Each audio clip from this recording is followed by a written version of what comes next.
আব্দুল্লাহ ইবনে মাসউদ ডাক দিয়ে বলছেন, নবী গো, কেমন করে তওবা করলে আল্লাহ জিন্দেগির গুনাহ মাফ করবে? 2 নাম্বার জান্নাত পর্যন্ত পৌঁছায় দিবে, 3 নাম্বার যত গুনাহ আছে সব গুনাহকে উল্টায়া সওয়াবে রূপান্তরিত করে দেবে। এই তাওবাতান নাসুহা শিকার দরকার আছে না নাই? এ মুসলমান গভীর মনোযোগ দেন। এ পদ্মানিশি মা বোনেরা, জীবনে অনেক ওয়াজ শুনেছেন গো মা। আজকে ৫ম বার্ষিকী, প্রত্যেক বছর মাহফিলের আয়োজন করা হয়। একটু দিলের কানটা লাগিয়ে শোনেন, জীবনে কত গুনাহ করেছেন। আল্লাহর রহমত নাজিল করে বান্দাকে আপনায় আপনায় ডাক দে, বলে বান্দারে কত গুনাহ করেছো, বাইনা সামাওয়াতি ওয়াল আরদ, আসমান জমিন পুরোটাই ভর্তি করে দিয়েছো। আমি আল্লাহ ওয়াদা করতেছি তোমার গুনাহগুলি আমি আল্লাহ মাফ করে দেব। জোরে একবার বলেন না আল্লাহু আকবার। সাহাবী যখন প্রশ্ন করলেন, মান হুয়া তাওবাতান নাসুহা, ওগো নবীজি বলেন তাওবাতান নাসুহা কেমন করে করতে হয়? আল্লাহ নবী তাওবাতান নাসুহা বুঝানোর আগে 2টা হাদিস বলেছে। জোরে বলেন কয়টা? আরো জোরে কয়টা? জোর হলো না, জোরে বলেন কয়টা? নির্বাচনও নাই দোস্ত, স্লোগানও ভুলে গেছে। আর ঝাঁকি তালি দিয়ে মারা, আমরা কখন নির্বাচন হয় টেরও পাই না। কথা কোন ঠিক না বেটি? এজন্য তালও ভুলে গেছি। জোরে বলেন কয়টা? আরো জোরে কয়টা? 2টা হাদিস বলতে গেলে 2 ঘন্টা লাগবে। দিবেন? মায়ের ছুটাবে, প্রধান বক্তা আসতেছে। মুসলমান ভাইরা আমার গভীর মনোযোগ দেন। দামি 2টা হাদিস বিশ্বনবী বলেন।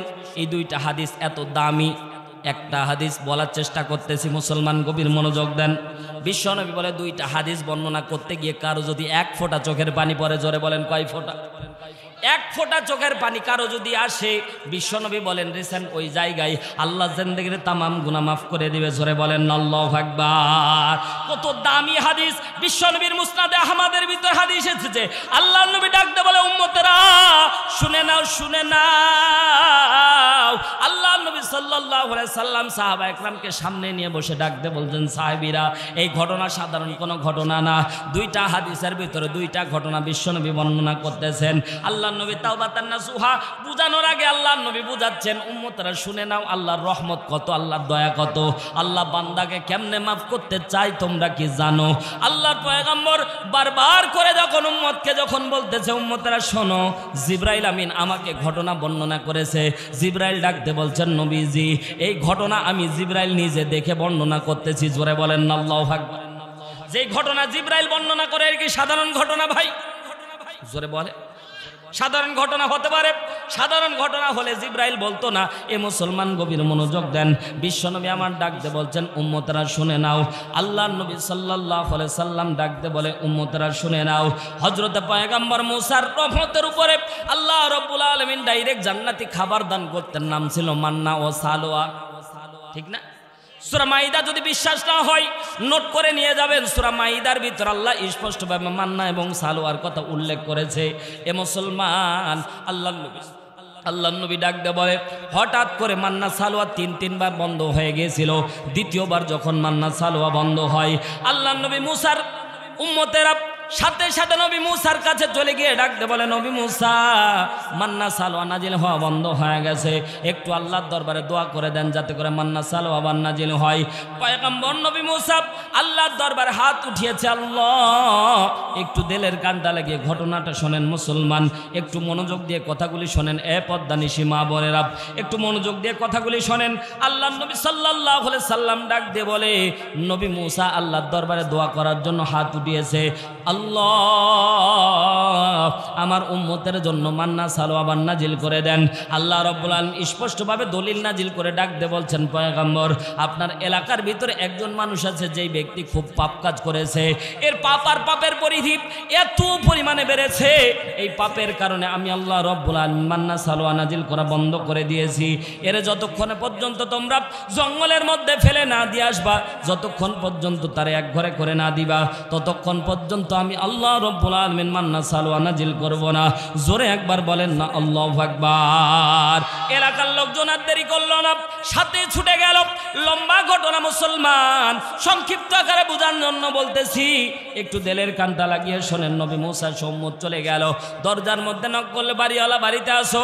বাড়িওয়ালা দরজা খুলল, সাথে সাথে নবী মুসা তার হাত দুটা জড়ায়া ধরে ডাকতে বলছেন, ও উম্মত, তুমি যতক্ষণ পর্যন্ত তোমার জঙ্গলের মধ্যে ফেলে না দিয়ে আসা হবে, যতক্ষণ পর্যন্ত তোমার এক ঘরে করে না দেওয়া হবে, ততক্ষণ পর্যন্ত আল্লাহ রব্বুল আলামিন আমাদের উপর মান্না সালওয়া নাজিল করবে না। তবে শর্ত দেওয়া হয়েছিল, ওই ব্যক্তি যতক্ষণ পর্যন্ত নিজ মুখে স্বীকার না করবে ততক্ষণ পর্যন্ত তারে ফেলা যাবে না। এ মুসলমান, জিজ্ঞাসা করি, কেউ কি নিজ ইচ্ছায় মরতে চায়? কথা বুঝে থাকলে জবাব দেন। কেউ কি নিজ ইচ্ছায় মরতে চাই? এ মুসলমান, গভীর মনোযোগ দেন। নিজ ইচ্ছায় কেউ মরতে চাই না। ওই আল্লাহর বান্দা চোখটা বন্ধ করে দেখে, এমন একটা জঙ্গলের কথা নবী মুসা বলল, ওই জঙ্গলের মধ্যে এত পরিমাণে ভয়ানক, এত পরিমাণে জীবজন্তু ছিল, যদি তাকে বেঁধে যদি তার ওই জঙ্গলের মধ্যে ফেলে দিয়ে আসে, 10টা মিনিট পর্যন্ত পশু পাখিরা ওয়েট করবে না, তাকে খেয়ে ফেলবে, হাড্ডি পর্যন্ত তারে নাই করে দেবে। ইচ্ছাকৃতভাবে কেউ কি জঙ্গলে যেতে চাইবে ভাই? নবী মুসার উম্মত নবী মুসার পা জড়ায় ধরে ডাক দে বলল, নবী মুসা, আল্লাহর দরবারে একটু তওবার ব্যবস্থা করে দেন, আমি না হয় গুনাহ করেছি, আল্লাহ কি আমার গুনাহ মাফ করবে না? এ পয়গম্বর নবী মুসা, আমার জন্য একটু তওবার ব্যবস্থা করে দেন। নবী মুসা রাগান্বিত হয়ে পাটা ছিটকায় দিয়েছে, সাথে সাথে কিছু দূর গিয়ে যখন পড়েছে, কওমের লোকেরা তার হাত বেঁধে ফেলেছে, পা বেঁধে ফেলেছে, তাকে পাবলিক প্রেসের মধ্যে মার দেওয়া শুরু করে দিয়েছে। ওই ব্যক্তি মাঝে মাঝে চোখটা খুলে দেখে, কারা গো আমারে মার দিচ্ছ, কারা আমারে মার দিচ্ছ? এ মুসলমান, অনেক সময় দেখবেন, খেয়াল করে দেখবেন, কেউ যখন মাহজুর হয়ে যায় শুধু চোখটা দেখে আর চোখ দিয়ে পানি ঝরায় আর বলে, কারা গো আমারে মার দিচ্ছ?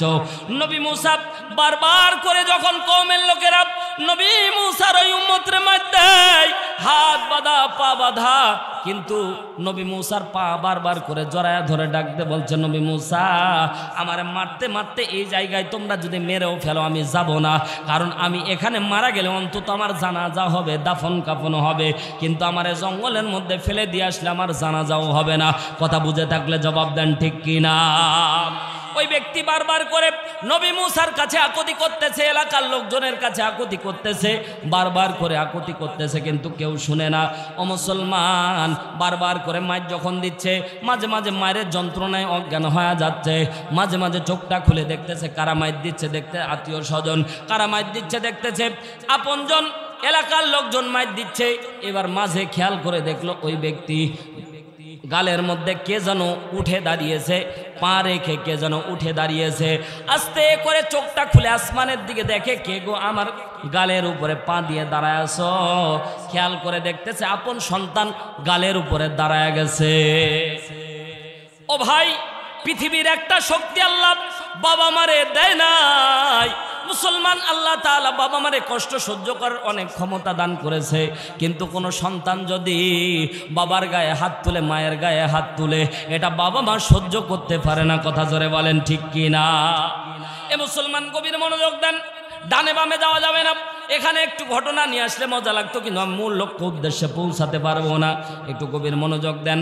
আল্লাহ তাআলা পৃথিবীর মধ্যে এই যুবক ভাইয়েরা যারা আছো, আল্লাহর কসম করে বলি, আল্লাহর কসম করে বলি, যদি জান্নাত পেতে চাও, মা বাবারে কষ্ট দেওয়া যাবে না। কথা বলেন, ঠিক কি না? মুসলমান ভাইয়েরা আমার, ওই ব্যক্তি টাকা দেখে নিজ সন্তান যখন দাঁড়া আছে, এ মুসলমান, বলেন তো সম্পদ অর্জন করি কার জন্য? বলেন না, কার জন্য? সন্তান যাতে ভালো খায়, দুধে ভাতে খায়, বিবি বাল বাচ্চা যাতে ভালো খায়, এজন্যই তো হালাল হারাম দেখি না। কথা জোরে বলেন, ঠিক কি? সম্পদের অট্টালিকা তৈরি করেছেন, সম্পদের পাহাড় জমিয়ে ফেলেছেন, কিন্তু আজও পর্যন্ত আপনি টেনশন করলেন না হালাল ইনকাম হচ্ছে নাকি হারাম। এ মুসলমান, একটু গভীর মনোযোগ দেন। পয়গম্বরে নবী মুসার উম্মত টাকা দেখে যখন সন্তান আস্তে আস্তে করে বাধা হাত দিয়ে সন্তানের পায়ে মৃদু আঘাত করে সন্তানকে ডাকতে বলছে, সন্তান রে, তোর জন্যই না এত কিছু ইনকাম করলাম, তোর জন্যই এত কিছু আমি তৈরি করলাম, অট্টালিকা তৈরি করলাম, আল্লাহরে ভুলে গেলাম। আজকে তুই আমারকে কষ্ট দিলি, আমার গালের উপরে পা দিলি। এতক্ষণ ডাকতে বলে, এ নবী মুসা, আমার জঙ্গলের মধ্যে ফেলে দিয়ে আসো না। কিন্তু এখন কণ্ঠের ভাষা চেঞ্জ হয়ে গেল, আস্তে করে ডাকতে বলো, নবী মুসা আমার আর বাঁচার কোনো আশা নাই, কারণ সন্তানের গায়ে হাত তুললে ওই সন্তানের বাঁচার আশা হারিয়ে ফেলে। কথা জোরে বলেন ঠিক কি না? মুসলমান ভাইরা আমার গভীর মনোযোগ দেন। যখনই ওই ব্যক্তি বলেছে আমার জঙ্গলের মধ্যে ফেলে দিয়ে আসো, সাথে সাথে উম্মতের লোকজন আর দেরি করলো না, তার সাথে সাথে জঙ্গলের মধ্যে ফেলে দিয়ে চলে আসলো। এ মুসলমান এবার দিলের কানটা লাগিয়ে শোনেন, 5 কিংবা 7 দিন পর হাদিসের মধ্যে পাওয়া যায় 5 কিংবা 7 দিন পরে আল্লাহ রাব্বুল আলামিন নবী মূসাকে আবার ওহী করতেছেন, নবী মূসা জঙ্গলের মধ্যে আমার বন্ধু মারা গেছে, বন্ধুর জানাজা পড়ানো লাগবে। জোরে বলেন আল্লাহু আকবার। নবী মূসা বলছে, আল্লাহ জঙ্গলের মধ্যে আবার আপনার বন্ধু, এটা আবার কেমন কথা? ওগো আল্লাহ, জঙ্গলের মধ্যে আপনার বন্ধু মারা গেছে, এটা আবার কেমন কথা? জঙ্গলের মধ্যে আপনার আবার বন্ধু আইলো কোত্থেকে? নবী মূসাকে আল্লাহ রাগান্বিত হয়ে ডাকতে বলে, নবী মূসা বেশি কষ্ট করা যাবে না, আমি বলেছি যা করো তা। সাথে সাথে নবী মূসা ভয় পেয়ে যায়, উম্মতকে ডাকতে বলছে, কারণ জানাজা তো ভাই একাই দেওয়া যায় না, ঠিক না? জানাজা তো একাই দেওয়া যায় না। এ মুসলমান কথাগুলি বোঝার চেষ্টা করেন। সাথে সাথে নবী মূসা কওমের দরবারে চলে গেলেন, ডাকতে বলে, কওমের লোকেরা চলো চলো, আল্লাহর বন্ধু মারা গেছে, জানাজা দেওয়া লাগবে, কাফন দেওয়া লাগবে, দাফন করা লাগবে। সাথে সাথে নবী মূসা সাথে সাথে বলতেছেন, যখন দাফন কাফন করা লাগবে, সাথে সাথে কওমের লোকেরা এমন ভাবে বলে ফেললো, আল্লাহর বন্ধু মারা গেছে, আল্লাহ আর তুমি জানাজা পড়াও, আমরা যাব না। জোরে বলেন না নাউজুবিল্লাহ। কারণ বনি ইসরায়েলের মতো খারাপ জাতি পৃথিবীর মধ্যে আর নাই। কথা বলেন না কেন? এখনো যারা ইসরায়েলের মধ্যে আমার মুসলমানদেরকে যারা আঘাত করে, এই পেতাত্তা, এই বনি ইসরায়েলের জাতি। কথা ধরে বলেন ঠিক কি? স্পষ্ট কোরআনের মধ্যে স্পষ্ট আয়াত। নবী মূসা যখন যুদ্ধ করতে গেছে, নবী মূসা যখন যুদ্ধ করতে গেছে, তখন এই বনি ইসরায়েলের জাতি বলতেছে, নবী মূসা তুমি আর তোমার আল্লাহ যুদ্ধ করো, আমরা এখানে বসে থাকতেছি। নাউজুবিল্লাহ। জোরে বলে, জোরে বলেন নাউজুবিল্লাহ। আল্লাহ রাব্বুল আলামিন ডাকতে বলে, নবী মূসা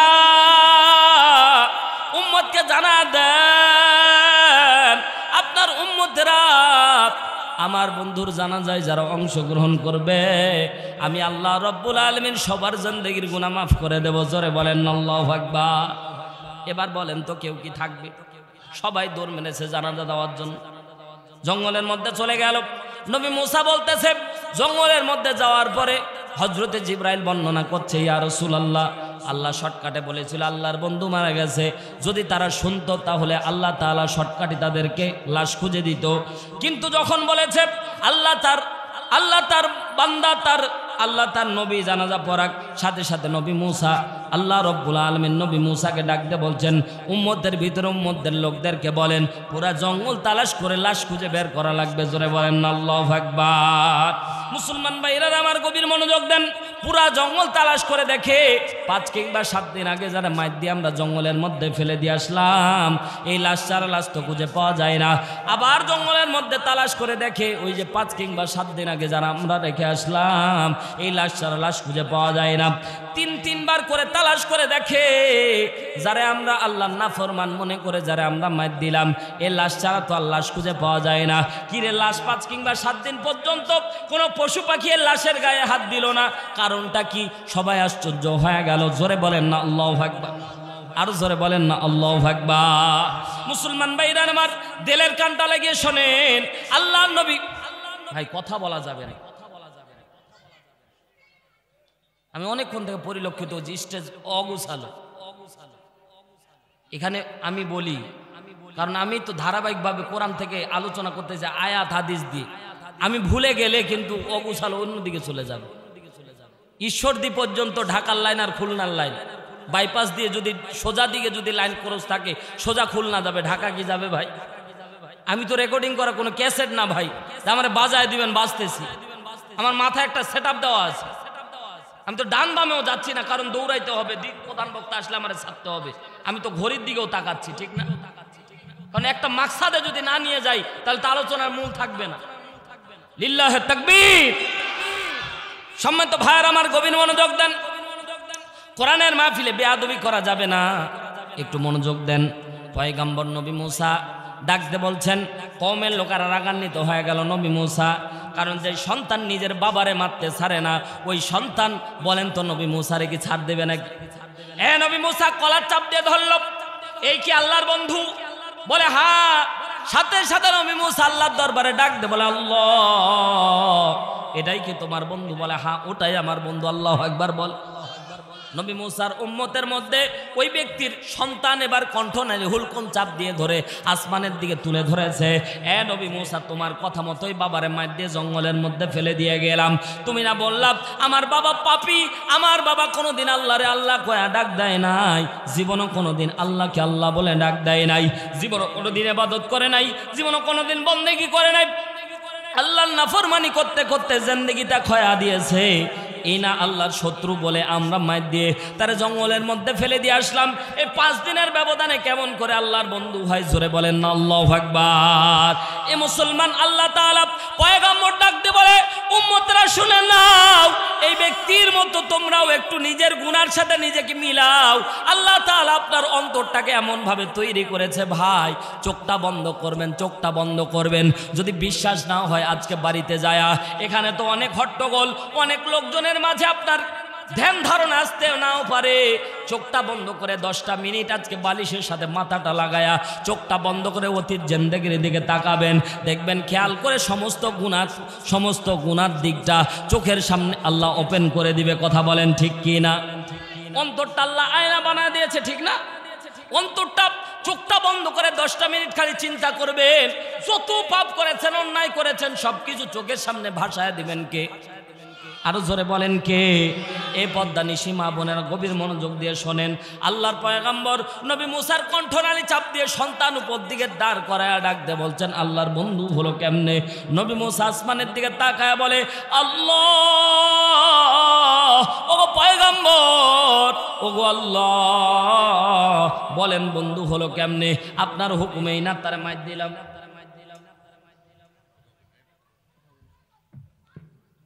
আপনার হুকুমেই না তারে মার দিলাম, কিন্তু না না না, কেমন করে তোমার বন্ধু হলো? ও আল্লাহ কেমন করে তোমার বন্ধু হলো একটু বলো। সাথে সাথে আল্লাহ রাব্বুল আলামিন নবী মূসারে ডাক দিয়ে বলে পয়গম্বর ও আল্লাহর বান্দা বান্দিরা একটু দিলের কানটা লাগিয়ে শোনেন, চোখটা বন্ধ করে একটু চোখের দিকে তাকান, ইতিহাসের দিকে তাকান, জিন্দেগির কত গুনাহ করেছেন একটু মিলায় নেন। ওই ব্যক্তি সাথে সাথে যখন জঙ্গলের মধ্যে হাত বেঁধে পা বেঁধে জঙ্গলের মধ্যে যখন ফেলে দিয়ে চলে আসতেছিল, আল্লাহর কসম করে বলি পয়গম্বর ডাক দে বলছে উম্মতরা শুনে নাও, ওই ব্যক্তিকে যখন হাত বাঁধা পা বাঁধা নিজের চোখের সামনে মৃত্যু দেখতে পাচ্ছে, বড় পশু সামনের দিকে ঘুরে বেড়াচ্ছে, কখন জানি থাবা মেরে খেয়ে ফেলে, কখন জানি কলিজা বের করে নাই, এই ভয়ে আস্তে করে থরথর করে কাঁপতেছে, আর পিছন থেকে ডাক দিচ্ছে ও আমার সন্তানেরা, ও আমার সন্তানেরা, আমারে তোমরা ফেলে যেও না। আমি না হয় আবেগী বশত তোমাদেরকে বললাম জঙ্গলের মধ্যে ফেলে দিয়ে যাও, অমনি তোমরা জঙ্গলের মধ্যে ফেলে দিয়ে যাচ্ছ। না না না, আমারে তোমরা জঙ্গলের মধ্যে ফেলে দিয়ে যেও না, জঙ্গলের মধ্যে পোকামাকড় আমারে খেয়ে ফেলবে। সন্তানেরা কথা শুনলো না, বারবার করে নবী মূসার দিকে তাকায় তাকায় বলে নবী মূসা আমারে ফেলে দিয়ে যেও না, ও পয়গম্বর আমারে নিয়ে যাও, আল্লাহর দরবারে আমার জন্য একটু তওবার ব্যবস্থা করে দাও। পয়গম্বর নবী মূসা কথা শুনতেছে না। সকল মানুষ যখন চলে গেল, ওই আল্লাহর বান্দা হাত বাঁধা পা বাঁধা বারবার আসমানের দিকে তাকায়। পয়গম্বর ডাক দে বলছে উম্মতরা শোনো, আল্লাহর দয়া কত, জীবনে এক ওয়াক্ত নামাজ পড়ে নাই, জীবনে কোনোদিন আল্লাহ কয়া ডাক দেয় নাই, জীবনে কোনোদিন আল্লাহর নাফরমানি করতে করতে জিন্দেগি নষ্ট করে দিয়েছে। ওই বান্দা মৃত্যুর কোলে ঢলে পড়েছে, এমন তো অবস্থায় বারবার আসমানের দিকে তাকায় আর ডাক দিয়ে বলে আল্লাহ ও রব্বুল আলামিন, আমার পরিবার আমারে ছেড়ে চলে গেছে, আমার আত্মীয় স্বজন আমারে ছেড়ে চলে গেছে, ও আল্লাহ আল্লাহ নবী মূসা পর্যন্ত আমারে ফেলে দিয়ে চলে গেছে, আল্লাহ তুমি কি আমারে ফেলে দিয়ে চলে যাবা রে আল্লাহ? বারবার আসমানের দিকে তাকায় আর বলে আল্লাহ তুমি আমারে সৃষ্টি করেছো, তুমি আমারে মাফ করে দাও। বারবার আসমানের দিকে তাকায় আর বারবার বলছে আল্লাহ আমারে তুমি মাফ করে দাও। আল্লাহ চোখের চোখের পানি ছেড়ে নবী আমার ডাক দিয়ে বলছে, উম্মতেরা চোখের পানি ছেড়ে দিয়ে আল্লাহ রে একবার আল্লাহ ডাক দাও, বলেন না আল্লাহ। নবী মুসা বলতেছে, আল্লাহরে যখন কইলাম বন্ধু হলো কেমনে, আল্লাহ বলে বারবার আসমানের দিকে চায় আর বলে আল্লাহ নবী মুসা আমারে রেখে চলে যায়, আমার সন্তানেরা আমারে রেখে চলে যায়, যাদের জন্য এত কিছু করলাম, আল্লাহ তুমি কি আমারে ভুলে যাবা, আল্লাহ তুমি আমারে মাফ করে দাও। আল্লাহ ডাক দিয়ে বলে, নবী মুসা আমি সহ্য করতে পারি নাই, আমার বন্ধু বানায় নিয়েছি, तमाम গুনাহ মাফ করে দিয়েছি, तमाम গুনাহ মাফ করে দিয়েছি। বিশ্ব নবী আবার ডাক দিয়ে বলে, উম্মতেরা শোনো, ওই ব্যক্তির মতো তার থেকেও তোমরা অনেক দামি, সে তো বারবার গুনার দিকে তাকায় আল্লাহ আল্লাহ বলে ডাক দিচ্ছিল, সে যদি মাফ পায় উম্মত শোনো, খালি আল্লাহ কয়া ডাকতে দেরি হবে, আল্লাহ সারা দিতে দেরি করবে না, দেরি করবে না, দেরি করবে না। বিশ্বনবী বলেন, উম্মত একটা ফোঁটা চোখের পানি ফেলবি, একটা ফোঁটা চোখের পানি ফেলবি, আল্লাহ ওই জায়গায় তোর গুনাহ মাফ করে দিবে। সুবহানাল্লাহ। এবার দেখেন হাদিসের শেষে বলা হয়েছে, বিশ্বনবী সাহাবীরা সামনে বসে আছে, আল্লাহ নবী বলছেন বারবার ওই ব্যক্তি যখন আল্লাহ আল্লাহ বলে ডাক দিয়েছে, তো আল্লাহ তাআলার রহমতে জোশ মেরে গেছে। আল্লাহ বলছে, আমি বান্দারে মাফ করেছি, শুধু মাফ করেছি না, আমার বন্ধু বানায় নিয়েছি, শুধু বন্ধু বানাইছি না, আমার বন্ধুর দাম এত বাড়াইছি, আমার বন্ধুর যারা যায় যারা অংশগ্রহণ করবে সবাইরে মাফ করে দিয়েছি, সবাইরে মাফ করে দিয়েছে। ও মুসলমান, গুনাহ মাফ হলো কি হলো না, বিশ্বনবী মাফকাঠি দান করতেছে। আল্লাহর নবী বলে, এই হাদিস শোনার পরে কারো যদি এক ফোঁটা চোখের পানি বের হয়, আমি রাসূল ঘোষণা করতেছি, যদি পানি বের হয় আর মনটা যদি হালকা হালকা লাগে, তো গুনাহ মাফ হয়ে গেছে। সুবহানাল্লাহ, জোরে বলেন। মুসলমান, কার জানি কখন হায়াত শেষ হয়ে যায়, কার জানি কখন আজরাইল চলে আসে, কেউ কি কইতে পারবো? কেউ কি কইতে পারবো? আজ থেকে কিছুদিন আগে, 15 কিংবা 20 দিন আগে কুমিল্লায় মাহফিল করতে গেলাম। বাস্তব ঘটনা বলি, মাহফিলের পিছন সাইডের 2টা কবর, মাহফিল রাত 12টা 12:30টার দিকে শেষ হওয়ার পরে কমিটির লোকজন অনুরোধ করে বলছে, হুজুর কবরটা একটু জিয়ারত করা লাগবে। আমি বললাম, এই আবার কেমন কবর যে রাত্রিবেলা জিয়ারত করা লাগবে? বলছে, হুজুর এই কবরের ঘটনা শুনলে আপনি নিজেও কাঁদবেন, জোরে বলেন আল্লাহু আকবার। আমি বললাম, কেমন কথা? এ মুসলমান, হায়াত কতটুকু একটু খেয়াল করে দেখেন। একজন মা হাফেজে কোরআন, তার নাম ছিল ইমরান, হাফেজে কোরআনের মা মারা গেছে, তো সে থাকে সৌদি আরবে। কোথায় থাকে? সৌদি আরবে থাকে। মা জননী বলেছে, আমার একটাই সন্তান, আমার হাফেজে কোরআন সন্তান, আমার জানাজা যাতে পড়ায় তোমরা আমার লাশটা একটু রেখে দিও, আমার সন্তান আমার বাজান যাতে আইসা আমার জানাজাটা পড়ায়। জোরে বলেন আল্লাহু আকবার। মুসলমান, একটু দিলের কানটা লাগিয়ে 2টা মিনিট শোনেন। ওই ব্যক্তি সাথে সাথে রাত্রিবেলা খবর চলে আসলো, সারা রাত প্রসেসিং করেছে, সকাল প্রথম ফ্লাইটে করে আন্তর্জাতিক বিমানবন্দরে নেমেছে, নামার পরে হাইস গাড়ি নিয়ে মায়ের জানাজায় অংশগ্রহণের জন্য দৌড় দিয়েছে। হাইস গাড়ির মধ্যে সবসময় ফোনের মধ্যে কথা চলতেছে, কত দূর? হাইস গাড়ি কুমিল্লা চান্দিনা থেকে ঢাকা হাইওয়ে আন্তর্জাতিক বিমানবন্দর 3 ঘন্টার পথ। কয় ঘন্টা? জ্যাম থাকলে 5 ঘন্টা লাগে। 5 ঘন্টা সময় নিয়ে জানাজা ঘোষণা, হাজার হাজার মানুষ একবারে হাইওয়ের পাশে জানাজা, হাজার হাজার মানুষ উপস্থিত, আবেদা বান্দা ছিল তো সবাই উপস্থিত হয়েছে, অনেক লোক উপস্থিত, সন্তানের জন্য চায়া আছে, উজুর পানি রেডি করে আছে, যে সন্তান খালি গাড়ি থেকে নামবে, উজু করে জানাজায় দাঁড়াবে। এই দৃশ্য, পুরা দৃশ্য যেন থো মেরে আছে। ওই সন্তান নামলো, জানাজা দিবে মায়ের, সুদূর 6 ঘন্টা ফ্লাই করে এসেছে, 3 ঘন্টা আবার হাইস গাড়িতে জার্নি করে কুমিল্লা চান্দিনা চৌরাস্তার পাশেই জানাজা, নামবে, গাড়ি থেকে নেমেছে, অমনি হাইস গাড়ি এসে পার্টির সাথে দরজা খুলে যখন সন্তান নেমেছে, হাইস গাড়ি থেকে নামার সাথে পিছন থেকে একটা ট্রাক এসে ওই সন্তানকে ওই জায়গায় পিষে মেরে দিয়ে চলে গেছে। সাথে সাথে জানাজার দৃশ্য চেঞ্জ হয়ে গেল, কান্না রোল পড়ে গেল। হারে কেমন মৃত্যু, কোথায় ছিল? কালকে রাতেই না জেদ্দা ছিল, সৌদি আরব থেকে তার মৃত্যু, তারে কিভাবে নিয়ে আসে? বলছে, হুজুর একটু দোয়া করে দেন, সন্তান পাশে শুয়ে থাকলো, মা জননী জানাজা দেওয়ার জন্য সন্তানরা আহ্বান করেছে, কিন্তু এই জায়গায় আজরাইল বসেছিল। সে জানতো এ মুসলমান কিসের বাহাদুরি করেন, দুনিয়া কতটুক সময়ের।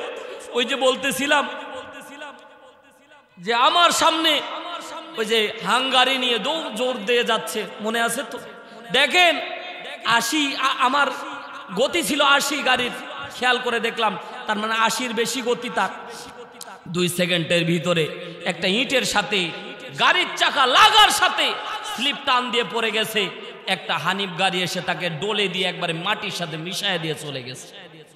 হাজারো যুবক রাস্তার ধারে পইরা মরতেছে। কথা জোরে বলেন ঠিক না? এ দুনিয়ার মানুষ, দুনিয়াটা বড়ই স্বার্থপর ভাইরে, দুনিয়াটা অনেক বড় স্বার্থপর। দুনিয়ার মানুষ মানুষরে চেনে না। এ পদ্মা নিশি মা বোনেরা, কাদের জন্য কি তৈরি করো? কবরে একাই থাকা লাগবে। কথা বলেন ঠিক কি না? কবর এমন একটা জায়গা, ওই কবরে কেউ সাথে যাবে? জোরে বলেন সাথে যাবে? নিজ হাতে নিজের বাবার লাশটাকে কবরে রেখে এসেছেন এমন কে কে আছেন? হাত তুলেন তো। বাবা মারা গেছে, মারা গেছে না? আল্লাহু আকবার। নিজের মা মারা গেছে, কবরে রেখে এসেছেন। বলেন কোনোদিন খবর নিয়েছেন? খবর নিলেও পাওয়া যায় না, ঠিক না বেঠিক? কবরে কি করে রবে একা একা, অন্ধকারে বাতি নাই, বন্ধ করে সাথী নাই, তোমার প্রিয়াও দেবে না তোমারে দেখা, কবরে কি করে রবে একা একা। ঠিক না বেঠিক? বলে বালিশ নাই মশারি নাই, কেমন করে ঘুমাবি ভাই, নাই এয়ার কন্ডিশনের ঠাই, নাই হিটার পাখা। কথা কয় না, কথা বলেন। বালিশ নাই মশারি নাই, কেমন করে ঘুমাবে ভাই, নাই এয়ার কন্ডিশনের ঠাই, নাই হিটার পাখা।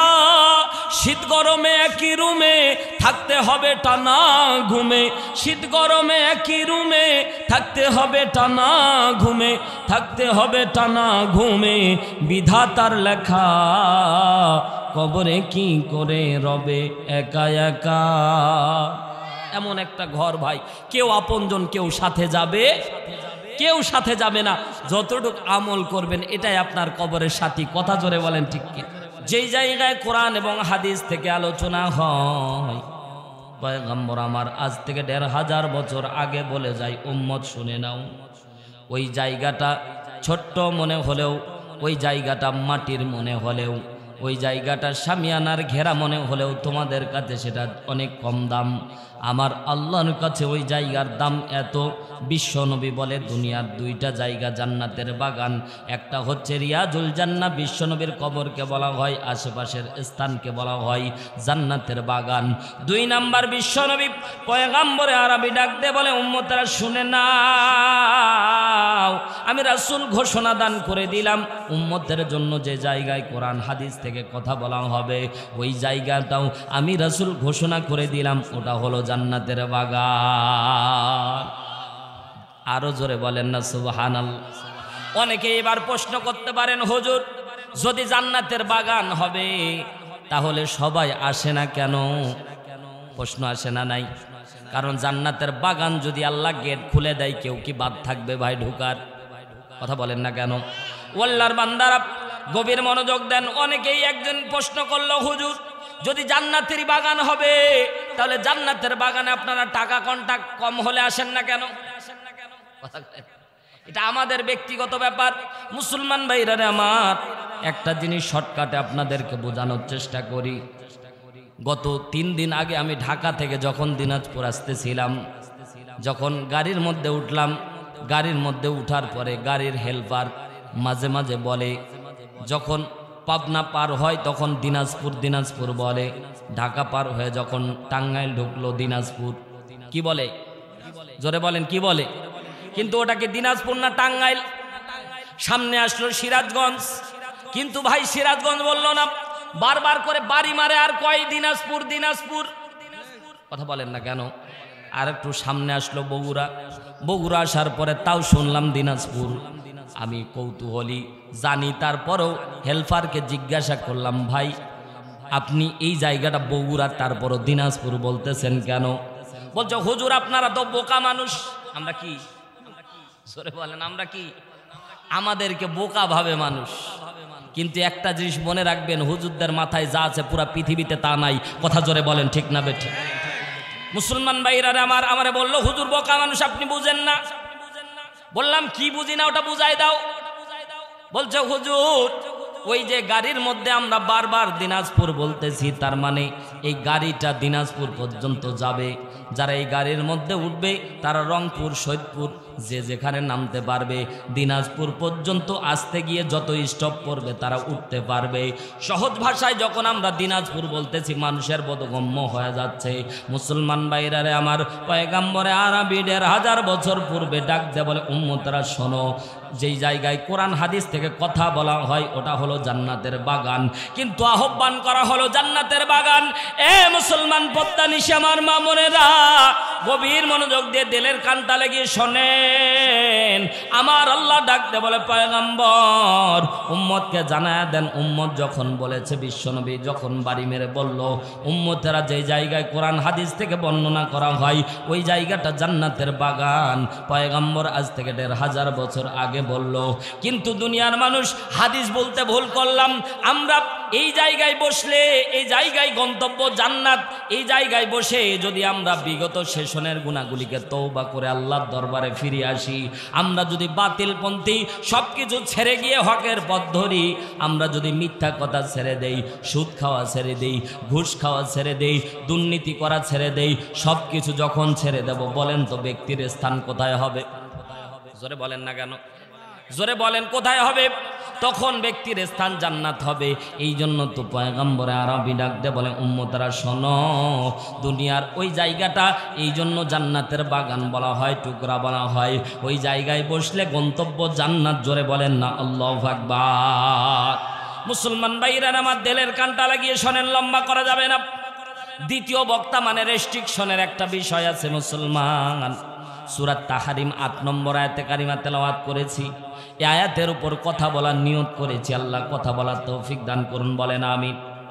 কারণ এখানে যারা বসে আছি, স্টেজ সহ যারা আমরা বসে আছি, যারা দাঁড়ায় দাঁড়ায় আলোচনা শুনতেছি, যারা দোকানপাটে বসে আছি, পর্দা নিশে আমার মা বোন যারা আছে, আল্লাহর কসম করে বলি, জিজ্ঞাসা করতে চাই, আস্তে না হয় জোরে উত্তর দেবেন। মুসলমান বলেন তো আমাদের গুনাহ আছে না নাই? জোরে বলেন গুনাহ আছে না নাই? এই গুনাহ নিয়ে যদি কবরে যায়, কবরের জিন্দেগি আপনার আমার জন্য ভালো হবে না খারাপ? আস্তে বলবেন না, জোরে বলেন ভালো না খারাপ?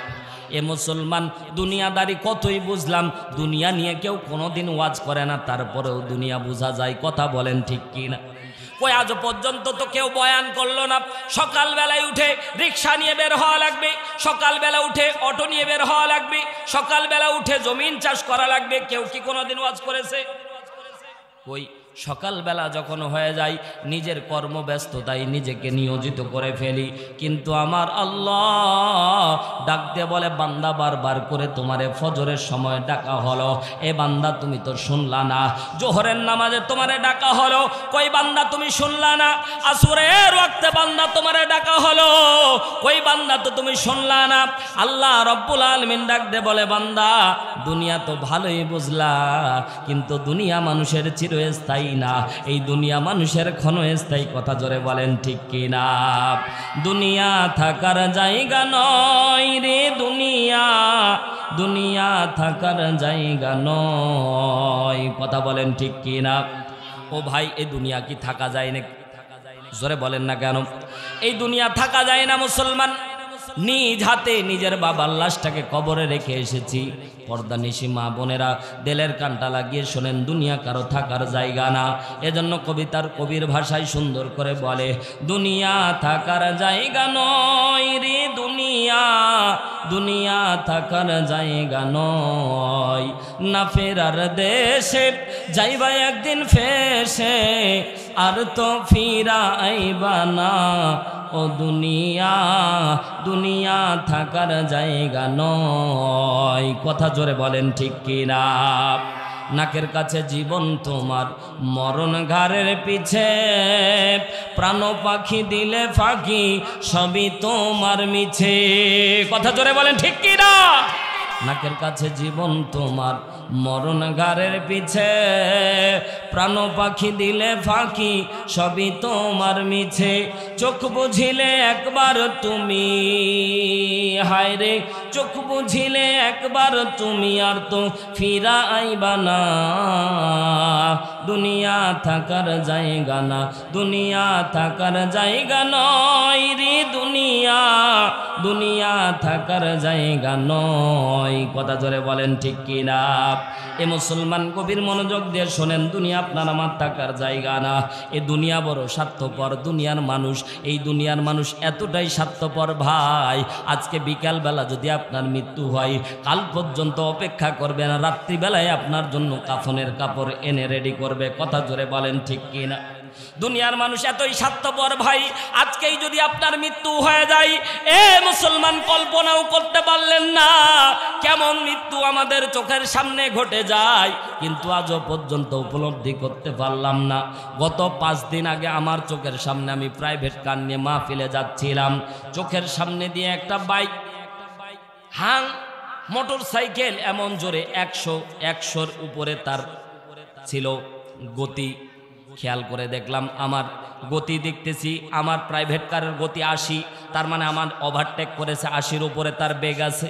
ও মুসলমান দেখেন হায়াতের জিন্দেগি কতটুকু, এতটুকু আপনাকে বোঝানোর চেষ্টা করতেছি। মুসলমান কেন তওবা করে আল্লাহর দরবারে ফিরে আসা লাগবে, কেন গুনাহ ক্ষমা চাওয়া লাগবে?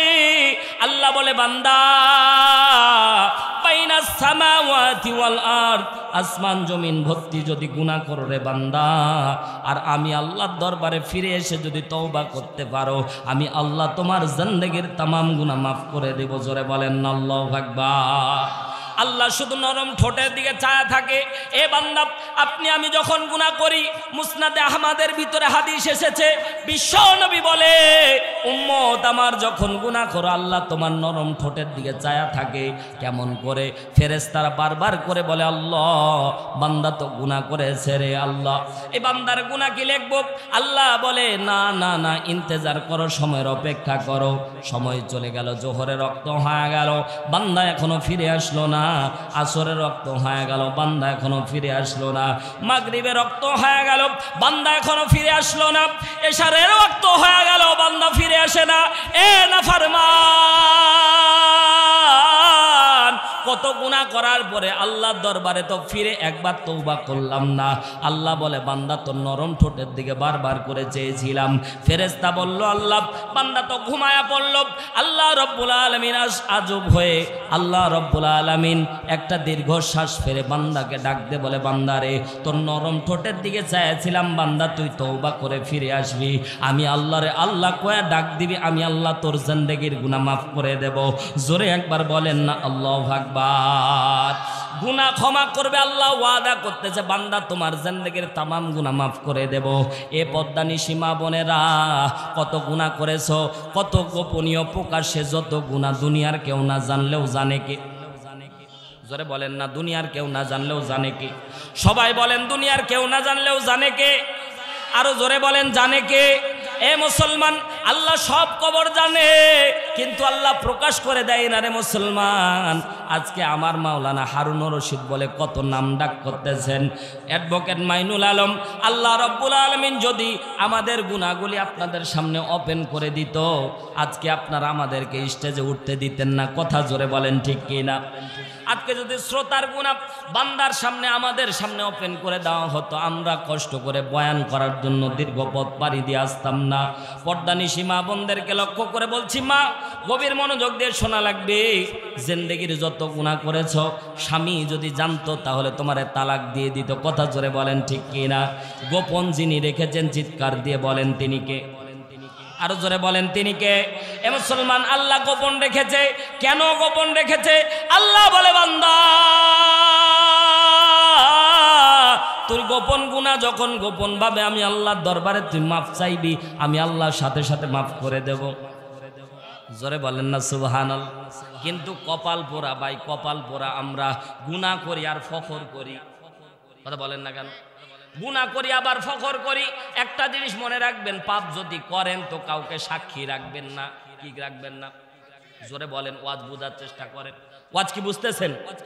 যদি পাপ করেন, পাপ সাক্ষী রাখবেন না, মাফ করে দিবেন কে? জোরে জোরে বলেন। আর যদি সাক্ষী রাখেন তাহলে বিপদ কেমন জানেন? আমাদের বর্তমান জেনারেশন দেখবেন যে জেনা করে, আছে না? প্রেম ভালোবাসা করে আর নাম দেয় ভালোবাসা, প্রেম প্রীতি করে, অবৈধ সম্পর্ক করে আর নাম দিয়েছে ভালোবাসা। কথা বলেন না কেন? নাম দিয়েছে ভালোবাসা। অবৈধ পার্কের মধ্যে বসে বসে নোংরামি আর ভষ্টামি করে। অসংখ্য মা বোন এখন এই মোবাইলের যন্ত্রণায় পরকীয়ায় লিপ্ত। কথা ধরে বলেন ঠিক কি না? এই অঞ্চলে তো পরকীয়া নাই, পুরা সমাজ এখন ছেয়ে গেছে পরকীয়াতে। স্বামীর সাথে আর ভালো আচরণ করে না, ওই কিস্তিওয়ালার সাথে সারসার করে জীবন শেষ করে। কথা বলেন না কেন? বুধবার আসলে দেখি ময়নার মা কি সাজুগুজু, কথা কয় না কেন? কি গো ময়নার মা, সারা সপ্তাহে গা গন্ধ নিয়ে আমার কাছে আসো, আর আজ সেন মারতেছো, কই যে সার আসবে তো। কথা কয় না কেন? কথা বাস্তব না বাস্তব? সারের কাছে যাই, গিয়া সালাম আলাইকুম স্যার, জীবনও বল্টুর বাপরে সালাম দেয়নি ভাই। কথা বলেন না কেন? আপনারা রাগ করতেছেন। বাস্তব না অবাস্তব? জীবনও বল্টুর বাপরে সালাম দেয় না, আর ও যায় সালাম আলাইকুম। সম্মানিত ভাইয়ের আমার, হাসির খোরাকি দিচ্ছি না, পর্দানিশী মা বোনেরা সতর্ক থাকা লাগবে।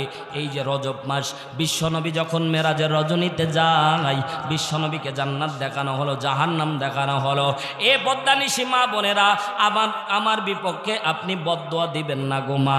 আপনার পায়ে হাত ধরে বলতে চাই, আল্লাহর কসম করে বলি, পয়গম্বর দেখা ঘটনা বর্ণনা করতেছে। আল্লাহর নবী ডাক দিয়ে বলছে, আমাকে যখন জাহান্নামের মধ্যে যখন আমারে নিয়ে যাওয়া হলো, জিবরাইল আমিন আমার সাথে ছিল। আমি কিছু গর্তের দিকে খেয়াল করে দেখলাম, গর্তগুলি লোহার আগুন, লোহার শিকলকে গরম করা হচ্ছে। মান হাওলায়ে জিবরাইল, জিজ্ঞাসা করলাম, জিবরাইল এরা কাদের জন্য লোহার শিকল গরম করা হচ্ছে? এ পর্দানিশী মা বোনেরা, একটু উনুনের মধ্যে একটু রান্না করতে গিয়ে একটু ফসকা পড়লে স্বামীকে বারবার করে বলে মলম এনে দাও, মলম না এনে দিলে রাত্রিবেলা গরম দেখায়, ঠিক না? রাত্রিবেলা গরম দেখায়, তোমার সংসার করে শান্তি পেলাম না। একটু দেখবেন যে এদিক সেদিক হলে ওই মা বলে ফেলে, আমি হয়েই তোমার সংসার করছি, ঠিক না? আমি বলবো, এ মা তুমি সংসার করবা না তো আরেকজন এসে করবে, অনুমতি দাও আর একটা নিয়ে আসি। কথা বলেন না কেন? তখন দেখবেন অনুমতি দিবে না। এ পর্দানিশী মা বোনেরা, গভীর মনোযোগ দিয়ে শোনেন মা, ভুল বোঝা যাবে না। পয়গম্বর আমার দেখে লোহার শিকলগুলি এত পরিমাণে গরম হয়েছে, লোহার শিকলগুলি গরম করলে সাধারণত লাল রং দেখা যায়, ঠিক না বেঠিক?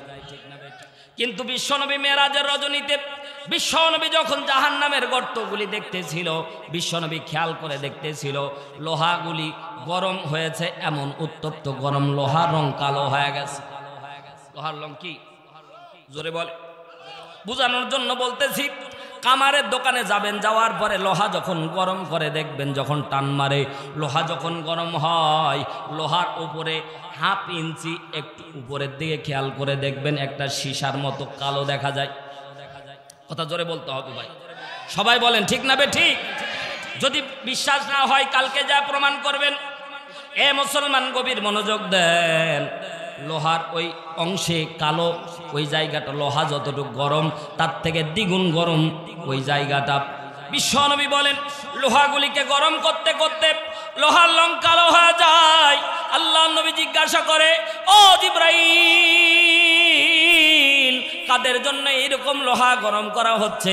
আল্লাহ নবী বলে, আপনার উম্মতের ভিতর যেসব মহিলারা তাদের পেট পিঠ উদাম করে পরপুরুষকে দেখায়। আবারও বলছি পদ্মানিশী মা বোনেরা, আপনাদের অঙ্গগুলিকে, গোপন অঙ্গগুলি, আপনাদের শরীরের যে কোনো অঙ্গ প্রত্যঙ্গ যদি পরপুরুষ দেখে, ওই অঙ্গটাকে বিশ্বনবী বলেন আল্লাহ জাহান্নামের একটা গর্ত তাদের জন্য রেডি করে রাখবে, ওই জায়গাগুলিকে সেক দেওয়া হবে। জোরে বলেন না উযুবিল্লাহ। তাহলে কত ভয়ানক একটা দৃশ্য। বর্তমান তো ভাই এমন ডিজিটাল তৈরি হয়েছে, আগেকার দিনের মুরব্বীদেরকে দেখতাম যে যখন মুরব্বী কোনো মহিলাকে আগে দেখতাম রাস্তাঘাটে, ভাই খেয়াল করেন আমার দিকে দেখেন, যখন কোনো পরপুরুষ দেখতো আস্তে করে ঘোমটাটা এরকম করে টান দিত। কথা বলেন। আর এখনকার দিনে যত ডিজিটাল হচ্ছে, কিছুদিন আগে তো ভাই এইরকম দিত। আস্তে কন, আস্তে কন, এ যুবক ভাইরা কথা কও না কে? আর এখন দেয় এইরকম, কথা কয় না কেন? না আমি রাগ করতেছেন নাকি? মুসলমান ভাইরা আমার হাদিস থেকে কথাগুলি শোনেন, বাস্তবতার প্র্যাকটিক্যাল দেখেন। জীবনে ওয়াজ শুনেছেন, আজকে ওয়াজ একটু দেখে যান। এ পদ্মানিশি মা বোনেরা, ঠান্ডার দিন পোশাকের অভাব নাই, তারপর সামনের অংশ ফাঁকা। কথা বলেন না কেন? এ পদ্মানিশি মা বোনেরা, কারে দেখায়া তুমি, কারে দেখায় মজা নিতে বলতেছ? ওই অঙ্গটা কিয়ামতের ময়দানে বিশ্বনবী বলেন মরার পরে অঙ্গটার জন্য আল্লাহ রব্বুল আলামিন একটা লোহার শিকল গরম করতেছে। মা, পর্দা করা তোমার জন্য কেন জরুরি করেছে? আমার আল্লাহ ডাক দে বলে, মা বোন একটা ঝিনুকের মতো, মুক্তার ঝিনুক যত গোপনে থাকে তার দাম বাড়ায় দেয় কে? জোরে বলেন না কে? এ মা বোনেরা, যে সকল মা বোন পরকিয়া করো, একটু দেলের কানটা লাগিয়ে শোনো। বিশ্বনবী আর একটু সামনের দিকে আগালো, আল্লাহ নবী সামনের দিকে আগায়া দেখতেছে অনেক মায়ের স্তনে, দুই স্তনের মাঝে দুইটা আংটা লাগায়া। এ মুসলমান বানানো গল্প বলতেছি না, হাদিস থেকে কথা বলতেছি, একটু দেলের কানটা লাগিয়ে শোনেন।